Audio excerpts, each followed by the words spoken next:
ஒரு ஊரில் ஒரு பேராசை கொண்ட மனிதன் வாழ்ந்து வந்தான். அவனுக்கு ஒரு பெரிய வாத்து பண்ணை இருந்தது. தினமும் வாத்துகள் இடும் முட்டைகளை அதிக விலையில் விற்று நல்ல வருமானம் சம்பாதித்து வந்தான். ஒரு நாள் ஒரு தாத்தா ஒரு வாத்தை கொண்டு வந்து விற்க முயன்றார். அதை பார்த்த அந்த மனிதன், இந்த வாத்தை குறைந்த விலையில் வாங்கி அதிலிருந்து வரும் முட்டைகளை அதிக விலையில் விற்று இன்னும் பணம் சம்பாதிக்கலாம் என்று நினைத்தான்.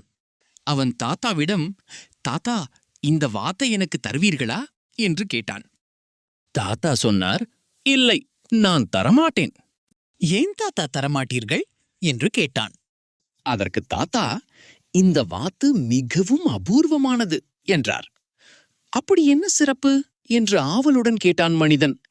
இது தங்க முட்டையிடும் வாத்து என்றார் தாத்தா. அதை கேட்டதும் மனிதன் பேராசையில் மூழ்கினான். எவ்வளவு பணம் கேட்டாலும் தருகிறேன், இந்த வாத்தை எனக்கு கொடுங்கள் என்றான். தாத்தா சற்று யோசித்து, சரி, நீ வைத்திருக்கும் எல்லா வாத்துகளையும் எனக்கு கொடுத்தால் இந்த தங்க வாத்தை உனக்கு தருகிறேன் என்றார். மனிதன் முதலில் தயங்கினான். எல்லா வாத்துகளையும் கொடுத்தால் என்ன ஆகும் என்று நினைத்தான். ஆனால் உடனே, இந்த தங்க வாத்து கிடைத்தால் தினமும் தங்க முட்டை கிடைக்கும், அதை விற்று இன்னும் நிறைய வாத்துகள் வாங்கிக் கொள்ளலாம் என்று பேராசையுடன் முடிவு செய்தான். சரி தாத்தா, என் எல்லா வாத்துகளையும் எடுத்துக்கொள்ளுங்கள் என்றான். தாத்தா அவனிடம் இருந்த எல்லா வாத்துகளையும் எடுத்துக்கொண்டு அந்த வாத்தை அவனிடம் கொடுத்தார். மறுநாள் மனிதன் மிகுந்த ஆவலுடன் அந்த வாத்தின் முட்டையை எடுக்கச் சென்றான். ஆனால் அவன் பார்த்தது ஒரு சாதாரண முட்டை மட்டும்தான். அவன் அதிர்ச்சி அடைந்தான். அப்போது ஒரு சிறுவன் வந்து, அண்ணா, எனக்கு 10 வாத்து முட்டை வேண்டும் என்றான். அவன் உள்ளே வந்து பார்த்தான்.